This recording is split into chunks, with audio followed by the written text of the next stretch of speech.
우리에겐 광복절, 일본에겐 패전일이었던 지난 15일에 중국명 다오이다오, 일본명 센카쿠 열도에 한편의 영화 같은 일이 일어났습니다. 네, 일본의 저지를 뚫고 홍콩 시위대가 섬에 상륙해 중국 5성 홍기를 꽂았는데요. 이 일로 중일 간 영유권 분쟁과 갈등이 커지고 있습니다. 네, 상하이 특파원 연결해서 자세히 짚어보겠습니다. 송관수 특파원. 네, 안녕하십니까. 네, 관심을 모았던 체포된 홍콩 시위대 신병 처리가 결국 추방 형식으로 마무리가 됐죠. 7명은 이미 홍콩으로 귀환했다고요. 네, 그렇습니다. 어젯밤 늦게 비행기편으로 홍콩으로 귀환을 했는데요. 다위다오에 올라 체포됐던 5명, 그리고 홍콩 봉황TV 기자 2명, 이렇게 모두 7명이 함께 돌아왔습니다. 이들의 귀환을 맞는 홍콩 시민들, 마치 영웅을 맞는 듯 흥분된 모습들이었는데요. 지금 보이시죠? 이 정도면 올림픽 금메달리스트들의 귀환이 부럽지가 않겠다고 할 수 있겠는데요. 나머지 7명은 시위 선박을 끌고 사나흘 뒤 돌아올 예정입니다. 돌아온 시위대들 하나같이 득이양양한 모습들이었는데요. 소감을 한번 들어보실까요? 喺日本政府咧，見到中國政府咁軟弱嘅底下咧，所以肆無忌憚咧就佔領中國嘅地方。所以我哋民間保釣咧，今次出海咧係希望喚醒全球嘅華人咧，又關注釣魚台咧係我哋中國嘅領土。 네, 이들의 귀환 모습을 보니까 이번 사태를 중국이 사실상 묵인한 것 아니냐 하는 관측이 더 설득력 있게 다가오는데요. 현지에서 보기는 어떻습니까? 네, 그런 관측들이 적지 않습니다. 마치 암묵적 공조를 한 듯한 모습도 엿보이죠. 애초부터 중국 정부의 묵시적 지지가 있지 않았겠느냐, 그런 관측이 많았었습니다. 그간 이런 시위대의 출항 자체를 허용하지 않다가 갑자기 허용을 한 것도 그렇고요. 환구15 영문판 보도를 보면 재미있는 상황이 있었습니다.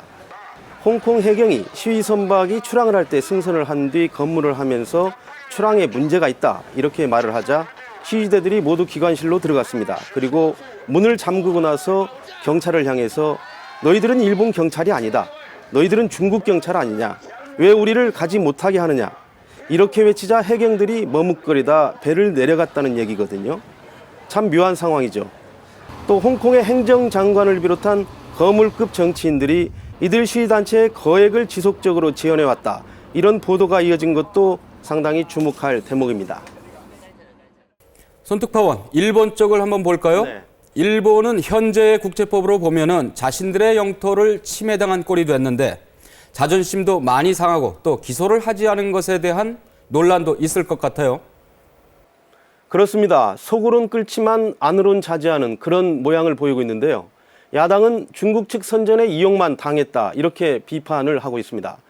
정부로서는 기소를 할 경우 최소한 몇 달간은 이 문제가 이슈가 돼서 오히려 다위다오가 분쟁 지역으로 각인되는 게 싫어서 추방을 택한 것인데요.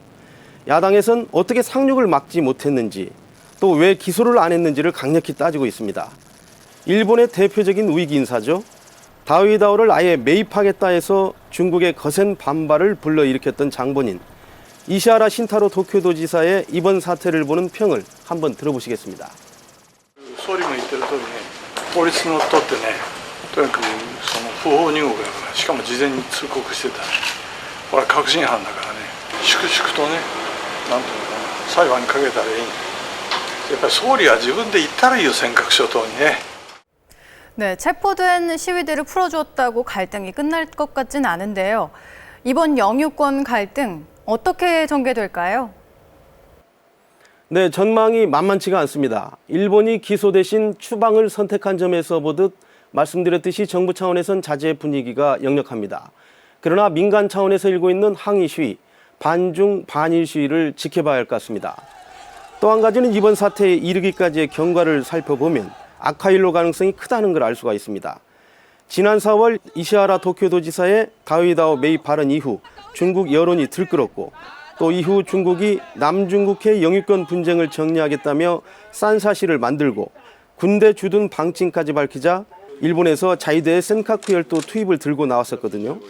그 뒤에 이번 사태 홍콩 시위대의 그 섬 상륙 사태가 났고, 또 결과적으로 중국, 일본의 민족주의에 불을 지른 꼴이 됐습니다. 더구나 주목할 점은요. 중국도 연말 권력 교체를 앞두고 있고 일본도 중의원 해산이 기정사실로 총선을 치러야 하는 상황이어서 국내 정치에 휘둘릴 가능성이 높아 긴장의 파고는 더 높아질 가능성이 크다 이렇게 볼 수가 있을 것 같습니다.